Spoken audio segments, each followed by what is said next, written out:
الحمدللہ وحدہ والصلاة والسلام علی من لا نبی بعدہ۔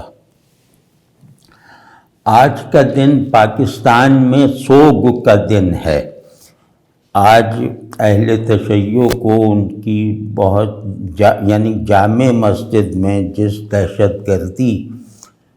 اور جس درندگی کا نشانہ بنایا گیا ہے، اس نے جیسے دل میں یاس کو بڑھا دیا ہے۔ یعنی ہم اپنے بارے میں اگر کچھ اچھی امیدیں رکھتے تھے یا رکھنا چاہتے ہیں تو ان امیدوں کو گھٹا دیا ہے۔ اور یہ وہی لوگ ہیں، وہی نفسیات ہے جو بچیوں کو زندہ گاڑتی تھی اور ابو جہل کی صورت میں اپنا ظہور کرتی تھی۔ تو ان سے اگر ہم بطور امت متحد ہو کر رسول اللہ صلی اللہ علیہ وسلم کے ان غداروں سے اگر نہ ان سے برات بلکہ ان کے خلاف ایک جذبہ جہاد کو ترویج نہ دی گئی تو پھر اس دین کی ترجمانی کے لیے اپنے حبیب مکرم صلی اللہ علیہ وسلم کے مرتبے کو پھر سے جیسے بہت واضح طور پر سب کے لیے بلندی کا آخری نشان بنانے کے لیے اللہ ایک نئی امت لے آئے گا۔ ہم اس قابل نہیں رہے۔ تو سب کو اس طرح کے واقعات کی سخت ترین مذمت کرنی چاہیے بلا خوف و خطر، اور ان شیطانوں پر جو ہے وہ لعن کرنا گویا ہمارے بندے رحمان ہونے کا ثبوت ہے، اور اللہ ایسے لوگوں کو نیست و نابود کرے۔ بلکہ آج تو جیسے دل میں ایک پکار سی اٹھ رہی تھی جسے بہت مشکل سے دبایا کہ یا اللہ ان شیطانوں کو توبہ کی توفیق بھی نہ دینا۔ تو سب سے بڑا عذاب یہ ہے کہ توبہ کی توفیق نہیں دیتا پھر اللہ۔ تو بہت ہر ایک کو اس کو اپنے غم کے طور پہ لینا چاہیے۔ ہر ایک کو جو ہے اس پہ اپنی ذرا نظر انداز کی ہوئی آدمیت کو اجتماعی اسکیل میں دوبارہ سے برپا کر کے دکھانے کی کوشش میں شامل ہونا چاہیے۔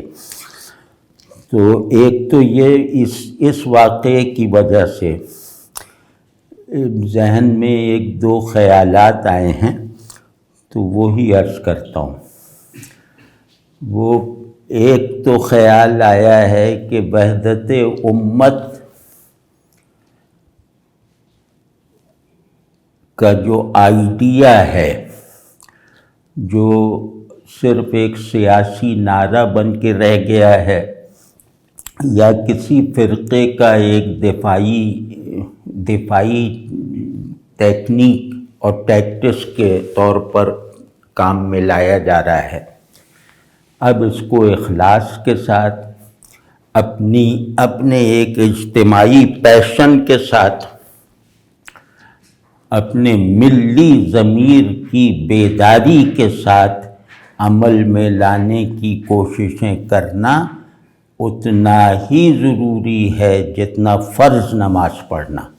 وحدت امت کا جو ایک ٹھیٹ سماجی نفسیاتی ورژن ہے، اس کو عوامی اسکیل پر بیدار کرنا، اس کی ضرورت کو محسوس کرنا، اور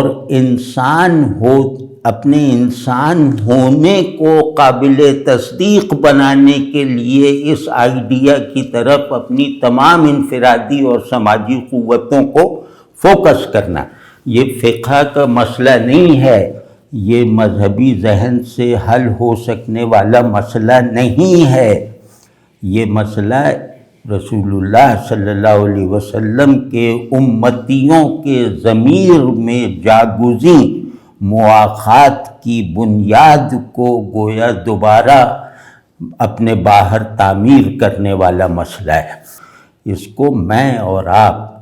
یعنی میں ایک عام آدمی، آپ ایک عام آدمی، اور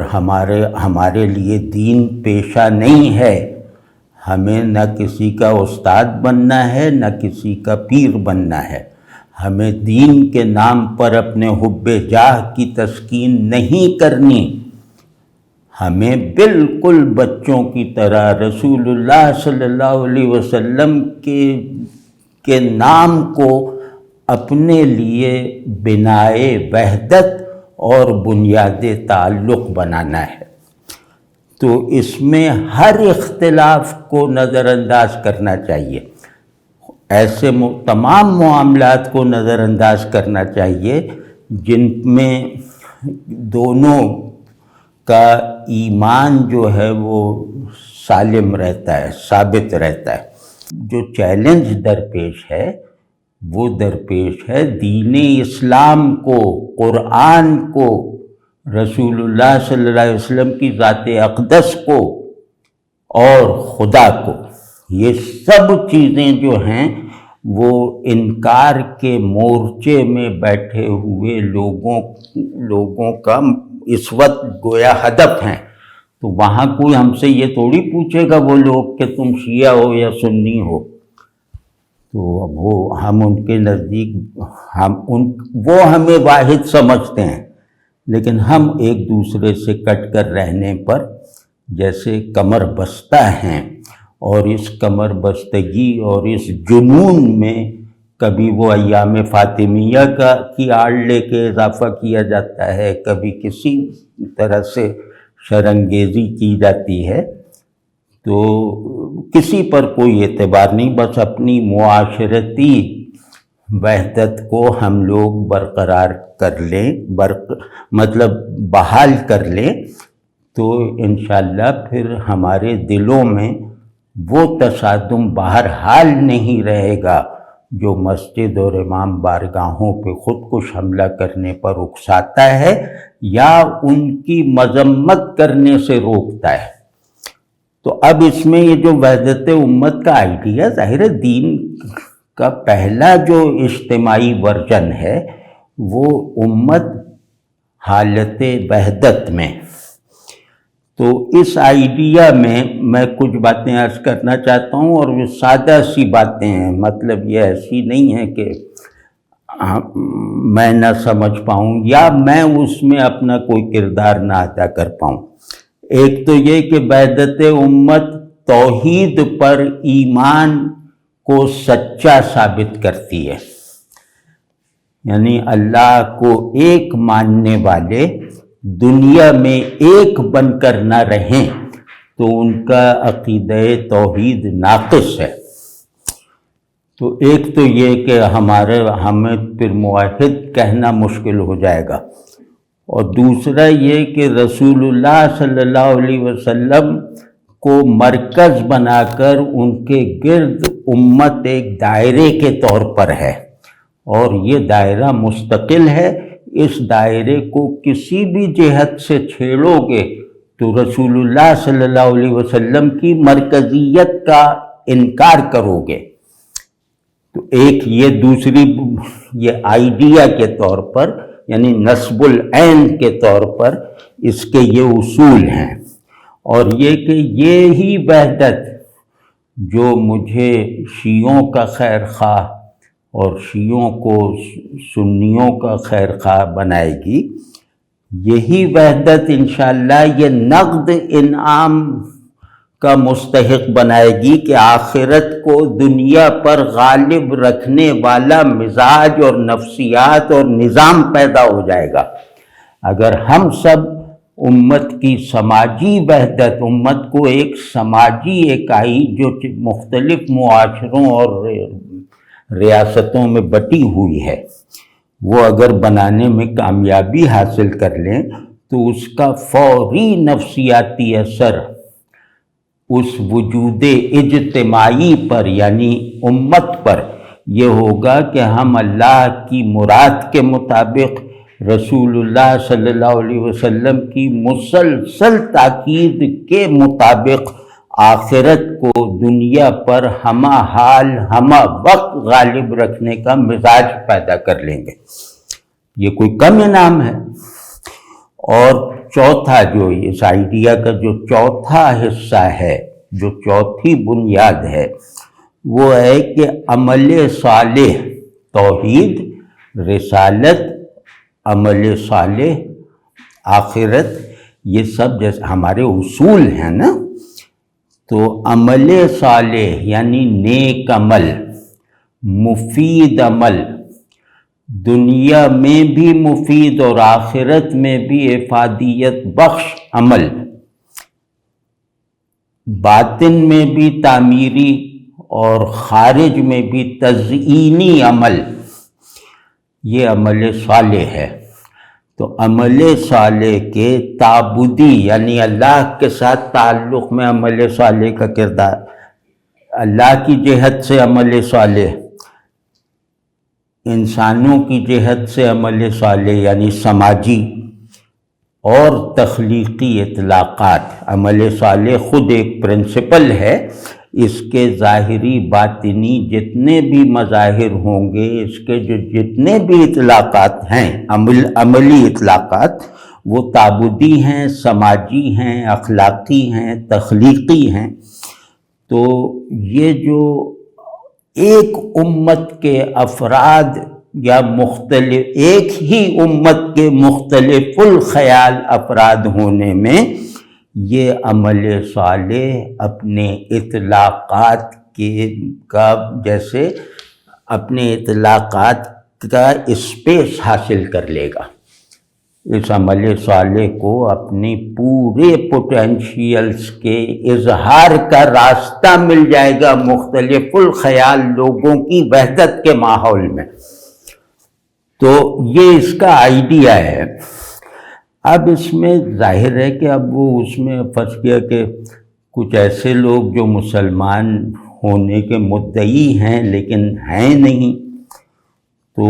وہ اگر ایک گروہی شکل اور شناخت اختیار کر چکے ہیں، وہ اپنا ایک اجتماعی طور پر مطلق امتیاز مسلمانوں سے پیدا کر چکے ہیں، تو انہیں ظاہر ہے کہ انہیں انسانوں کے ساتھ جو ایک تعلق ہے مساوات کا، اس پہ تو رکھا جائے گا، لیکن اس آئیڈیا میں ظاہر ہے ان کا کوئی حصہ نہیں۔ تو وہ ضروری ہے کہ ہم اس وحدت کو برپا کرنے کے لیے جو شرائط ہیں ان کا شعور رکھیں، ان کو ملحوظ رکھیں، انہیں اپنے اپنے پر حاکم رکھیں۔ وہ پہلی شرط یہ ہے کہ اللہ کو مقصود واحد، معبود واحد اور محبوب واحد مانتے ہو یا نہیں، اور اللہ سے تعلق کی اس اٹل شرط کو اپنے امتی ہونے کی تکمیل، توثیق اور تصدیق کا ذریعہ بنانے میں کامیاب ہو یا نہیں۔ تو اگر اس میں نہیں ہے تو ہم وحدت امت کا منصوبہ بنانے کے کاغذ پر بھی لائق نہیں ہیں۔ دوسرا یہ کہ نفس دین یعنی دین ایز سچ، اس کو تعبیر دین سے ممتاز رکھنا، تعبیر کو کی توہین یا وہ تحقیر کیے بغیر، کیونکہ انسان میں کوئی شے بھی اپنے تعبیر کے بغیر موجود نہیں ہوتی۔ تو یہ ایک کام ہے کہ نفس دین کو تعبیر دین سے، شریعت کو فقہ سے، عقائد کو کلامی تفصیلات سے وغیرہ وغیرہ وہ ممتاز رکھنا۔ تو جو بھی اس امتیاز کو نظر انداز کرے گا وہ اپنے امتی ہونے کے دعوے کو جھٹلانے کا موقع دے گا۔ اور تیسری جو شرط ہے، یہ آج میں جیسے وہ کیا نام ہے اختصار سے عرض کر رہا ہوں، صرف اس لیے کہ ہم لوگ یہ سب کام اب کریں کہ دین کو، تیسری شرط یہ ہے، یعنی وحدت امت جن مسالک کے ساتھ ہوگی، وحدت امت میں جو مسالک اجزائے لازمی کی حیثیت رکھتے ہوں گے انہیں ان شرائط کو کوالیفائی کرنا پڑے گا، اور وہ یہ کہ دین کو کتاب اللہ اور سنت رسول صلی اللہ علیہ وسلم پر تمام سمجھنا، دین کے کسی بھی جز کا اب انتظار نہیں ہے رسول اللہ صلی اللہ علیہ وسلم کے بعد اور قرآن کی موجودگی میں۔ تو اس کو اگر کوئی نظر انداز کرے گا یا کوئی ایسا شعار اختیار کرے گا جس سے کتاب اللہ اور سنت رسول اللہ صلی اللہ علیہ وسلم کی حتمی اور فائنل حجیت اور قطعیت وہ مجروح ہوتی ہو، تو پھر وہ وحدت امت کے پروجیکٹ کا حصہ بننا کوالیفائی نہیں کرتا۔ اور آخری جو ضروری شرط ہے اور جو غالباً سب سے پر مقدم رکھی جائے گی عمل میں، وہ ہے کہ مواخات کے، یعنی رسول اللہ صلی اللہ علیہ وسلم نے جو مدینے کی سوسائٹی مواخات پہ قائم کر کے دکھائی ہے، اس مواخات کے سماجی آئیڈیل کو وجود میں لانے، یا اگر وہ موجود ہے اپنے آثار وجود رکھتا ہے تو اسے محفوظ رکھنے کے لیے، اسے ترقی دیتے رہنے کے لیے ہر مکتب فکر، ہر مذہب اسلامی کو اپنا کردار برابری کے ساتھ ادا کرنا ہوگا، یعنی سنی کو شیعہ کا بھائی بننے پر راضی کرنا، شیعہ کو سنی کا بھائی بننے پر راضی کرنا۔ یہ اگر نہیں ہوگا تو وحدت کی تمام شرائط جو ہیں وہ بے اثر ہو کر رہ جائیں گی، وہ بالکل فراموش ہو کر رہ جائیں گی۔ تو اسی طرح اس وحدت امت کے آئیڈیا کو حاصل کرنے میں رکاوٹیں کیا ہیں جن کی وجہ سے یہ ایک سادہ سا مطالبہ، ایک سادہ سا عمل ہم نہیں کر پائے؟ وہ موانع اور رکاوٹیں ہیں، اعتقادی رکاوٹیں ہیں شرک، عملی رکاوٹ ہے بدعت، نفسیاتی رکاوٹ ہے نفاق، اور کلی رکاوٹ ہے دنیا پرستی۔ ان چیزوں کے عام ہو جانے نے وحدت امت کے تصور کو بھی گویا ناگوار بنا دیا ہے، یا وحدت کی خواہش کو فراموش کروا رکھا ہے۔ تو ایک تو یہ، اور دوسرے ہے کہ رسول اللہ صلی اللہ علیہ وسلم فائنل ہیں، حجت آپ ہیں، تو یعنی کہ اللہ کی اطاعت والے خانے میں کوئی اگر مطاع ہے تو وہ آخری شخصیت ہیں رسول اللہ صلی اللہ علیہ وسلم۔ آپ صلی اللہ علیہ وسلم کے بعد نہ کوئی حجیت کسی کو حاصل ہے، نہ کوئی ہر طرح سے ایک خدائی حفاظت و ضمانت کسی کو حاصل ہے۔ تو اس بات کو پورے دل کے ساتھ، پورے ذہن کے ساتھ تسلیم کرنا، اور اس سلسلے میں اگر مجھ سے یا جس مذہب میں میں ہوں اس مذہب میں اگر کچھ مبالغہ ہوا ہو، کچھ اونچ نیچ ہوئی ہو، جس نے رسول اللہ صلی اللہ علیہ وسلم کے مراتب کی مطلقیت بلکہ لا شریکیت کو متاثر کیا ہو، تو توبہ کریں۔ تو مطلب کوئی بھی بڑی سے بڑی مقدس اور مکرم ہستی جس پہ ہم اپنی جان قربان کرنے پہ تیار ہیں، ہم اپنے ماں باپ کو نثار کرنے پہ تیار ہیں، لیکن وہ میرے ایمان پر ہونے کی شرط نہیں ہے۔ مطلب میں اس کے بارے میں کسی بھی جہالت کے ارتکاب کر کے ایمان سے نہیں نکلوں گا، فسق کا ارتکاب ہے، جہل کا ارتکاب ہے، کفر کا نہیں، بشرطے کہ نیت کفر کی نہ ہو۔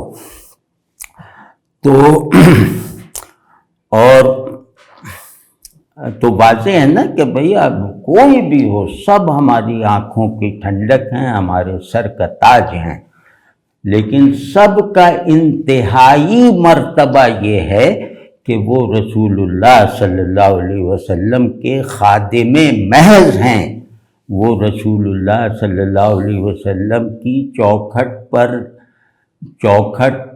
کو اپنی منزل بنانے میں کامیابی حاصل کر لینے والے لوگ ہیں۔ تو یہ کوئی کم مرتبہ ہے کہ رسول اللہ صلی اللہ علیہ وسلم کا خادم ہونا خود آپ صلی اللہ علیہ وسلم قبول فرما لیں اور اللہ کے ہاں بھی یہ مقبول ہے۔ تو اس سے اوپر کوئی مرتبہ نہیں ہے کہ رسول اللہ صلی اللہ علیہ وسلم کہہ دیں کہ یہ میرا خادم ہے، یہ میرا پیرو ہے، یہ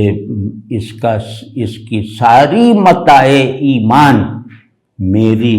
دی ہوئی ہے، مجھ سے لی ہوئی ہے۔ تو بس، اور پھر جو فوری قسم کی رکاوٹیں ہیں، مناظرے کرنا، مناظرہ جھوٹ بولے بغیر ممکن نہیں ہے، اور اختلاف کو برداشت نہ کرنا، اور پھر جو بہت بڑا، جیسے میں نے پہلے عرض کیا کہ حب دنیا، دین کی عمارت کو ہر گوشے اور ہر بنیاد پر مسمار کرنے والی یہ خرابی اب مسالک میں، مذاہب میں، ان کے ترجمانوں میں، ان کے علماء میں غلبے کے ساتھ نظر آتی ہے، ان کی اکثریت میں نظر آتی ہے۔ تو حب دنیا ہی مجھے اکساتا ہے نا کہ میں خود کو سب سے الگ رکھوں اور میرے علاوہ جو لوگ ہیں ان کو ایسا بنا دوں کہ دنیا انہیں اپنی طرف آنے کی اجازت نہ دے۔ تو اب اس میں جو ہے وہ جو اس وحدت کے آئیڈیا کو عمل میں لانے کی جو بنیاد ہوگی،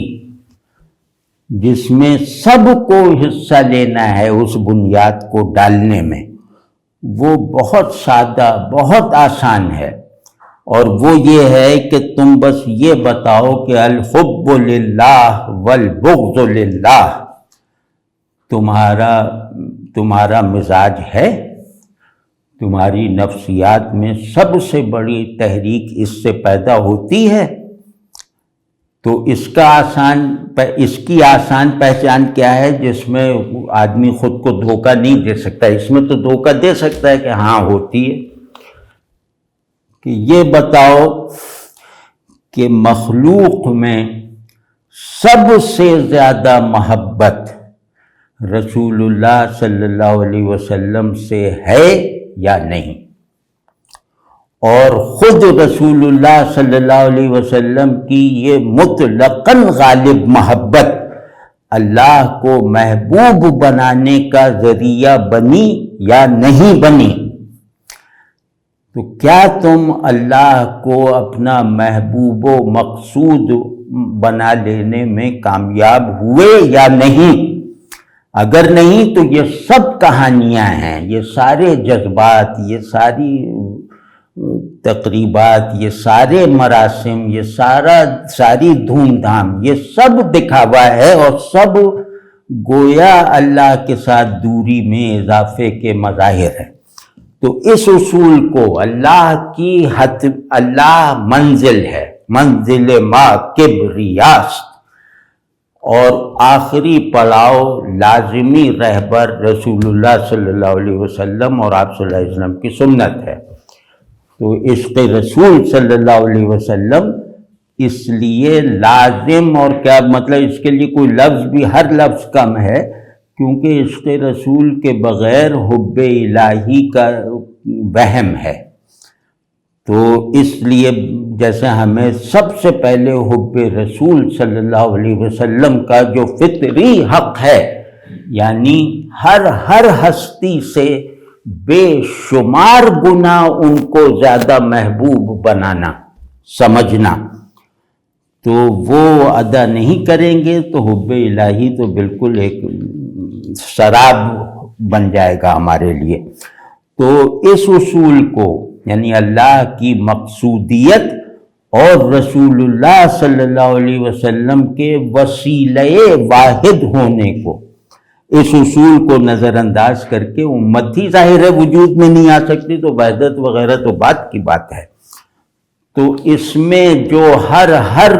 مسلک، مذہب، مکتب فکر خدا کے لیے وہ جو اب میں جو دو باتیں عرض کر رہا ہوں، 2-3، اس پر توجہ فرمائیں، ورنہ مطلب اب لگتا ہے کہ اللہ ہمیں بے وفائی کی سزا دے رہا ہے۔ وہ یہ ہے کہ کسی بھی مذہب و مسلک سے تعلق رکھنے والوں، خصوصاً اہل علم کو یہ تحقیق ضرور کرنی چاہیے کہ ان کے لٹریچر میں، مذہبی لٹریچر میں، اللہ اور اللہ کی کتاب، رسول اللہ صلی اللہ علیہ وآلہ وسلم اور آپ صلی اللہ علیہ وسلم کی سنت و سیرت کا تناسب کیا ہے۔ یعنی اگر 1000 کتابیں ہماری روایت میں لکھی گئی ہیں تو ان میں سے کتنی کتابوں کا موضوع قرآن ہے، سنت ہے، اللہ کی معرفت ہے وغیرہ۔ تو اگر یہ ریشو مطلب کم ہے، پتہ ہی چلے کہ ہم نے امام ابو حنیفہ پہ تو 1,00,000 کتابیں لکھ رکھی ہیں، رسول اللہ صلی اللہ علیہ وسلم کی سیرت پہ 5 مشکل سے مل رہی ہیں، میں نے امام ابو حنیفہ کے اقوال کی شرح میں مطلب انسائکلوپیڈیا جیسے بنا دیے ہیں کئی، اور رسول اللہ صلی اللہ علیہ وسلم کے اقوال مبارک کو مطلب ایسا کہ جیسے 400 صفحے میں میری پورا جو فہم حدیث ہے وہ 400 صفحے میں ہے، اور فہم قول امام جو ہے وہ 4,00,000 صفحات میں ہے۔ تو یہ نہیں، یہ اس کا مطلب ہے کہ آپ رسول اللہ صلی اللہ علیہ وسلم کی امت میں نہیں ہیں اگر آپ قرآن اور سنت کے ساتھ ان کی علمی مرکزیت کو پوری طرح اسٹیبلش کرنے میں کوتاہی کا مظاہرہ کر رہے ہیں۔ تو اور دوسری یہی بات کہ رسول اللہ صلی اللہ علیہ وسلم کی محبت آپ کو اپنے امام یا اماموں کی محبت کے مقابلے میں بے شمار گنا زیادہ اور شدید محسوس ہوتی ہے یا نہیں؟ مطلب اگر پوچھا جائے کہ تمہیں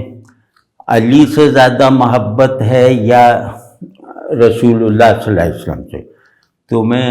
ابو بکر سے زیادہ محبت ہے یا رسول اکرم صلی اللہ علیہ وسلم سے، تو اگر اس کا جواب آدمی گھبرا کے نہ دے یا سوال کرنے والے کو برا بھلا نہ کہے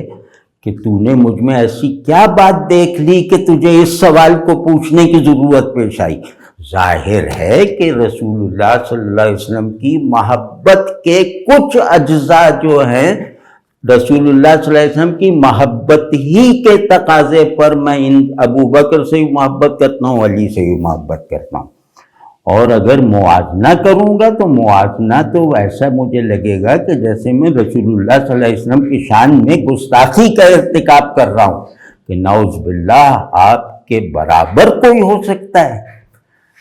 آپ سے قابل موازنہ کوئی ہو سکتا ہے محبت میں، اطاعت میں۔ تو یہ مزاج اگر کسی مذہب میں نہیں ہے اس کے ہر ماننے والے میں، تو اسے اپنی اصلاح کرنی چاہیے۔ تو اب بھائی میں یہ باتیں رسمی وسیع المشربی کے پرچار کے طور پہ نہیں کر رہا۔ وسیع المشربی کا مطلب ہے بے حمیتی، کمیٹڈ آدمی۔ وسیع المشرب مطلب اپنے مروجہ مفہوم میں نہیں ہو سکتا، کمیٹڈ آدمی درگزر کر سکتا ہے، لیکن وہ یہ نہیں کر سکتا کہ وہ بھی صحیح اور ہم بھی صحیح، تو یہ نہیں۔ تو ہمیں اپنی صحت کے حدود طے کر کے اپنے امت ہونے کی بیسک کوالیفیکیشنز اپنے تمام طبقات میں پیدا کر کے پھر اس وحدت کے آئیڈیا کو عمل میں بھی لانا ہے اور مزاج میں بھی رچانا بسانا ہے۔ اس کا یہ مطلب ہرگز نہیں ہے کہ جو شرطیں ہم نے عرض کی ہیں ان شرائط کو نظر انداز کر کے خود کو مسلمان کہنے والے تمام طبقات کو اتحاد امت کے جھنڈے کے تلے لایا جائے، بالکل نہیں ہے۔ تو اب اس میں اللہ جانتا ہے میری گھبراہٹ، ڈپریشن، وہ سب کی بنیاد اب یہ بن گئی ہے کہ ہم لوگ بہت ہی کوتاہی کر رہے ہیں اللہ اور اللہ کے رسول صلی اللہ علیہ وسلم کے لازمی اور سیلف ایویڈنٹ حقوق کو بجا لانے میں۔ تو وہ میں نے کچھ عرض کر دی ہیں، اور جو آخری بات میں عرض کرنا چاہتا ہوں کہ اب آپ دلائل سے اسلام کو یا اپنے دین کو نہیں بچا سکتے۔ اب دلیلوں والا ماحول نہیں رہا ہے، اب فیصلہ کیا جا چکا ہے غالب قوتوں کی طرف سے۔ اس وقت ہمارے سروائیول کا جو سب سے بنیادی سبب ہے یا ہو سکتا ہے وہ یہ ہے کہ ہم اچھے آدمی بن کے دکھائیں اور پھر یہ کہیں کہ دیکھو اسلام ایسی معاشرت پیدا کرتا ہے، ایسے افراد پیدا کرتا ہے جنہیں تم بھی رشک کی نظر سے دیکھنے پر مجبور ہو۔ تو وجودی دلیل ذہنی دلیل سے زیادہ ہوتی ہے، جو دلیل اینٹیفائی ہو جائے وہی حجت ہوتی ہے۔ تو اپنے دین کو اینٹیفائی کرو، اپنے دین کو وجود میں لاؤ، اپنے اندر تصور میں لانا کافی نہیں ہے۔ تو اس کے لیے میں عرض کر رہا ہوں کہ یہ وجود میں دین کو لانے کا کوئی بھی تصور امت کے بچھڑے ہوئے لوگوں کو ایک کیے بغیر ممکن نہیں ہے۔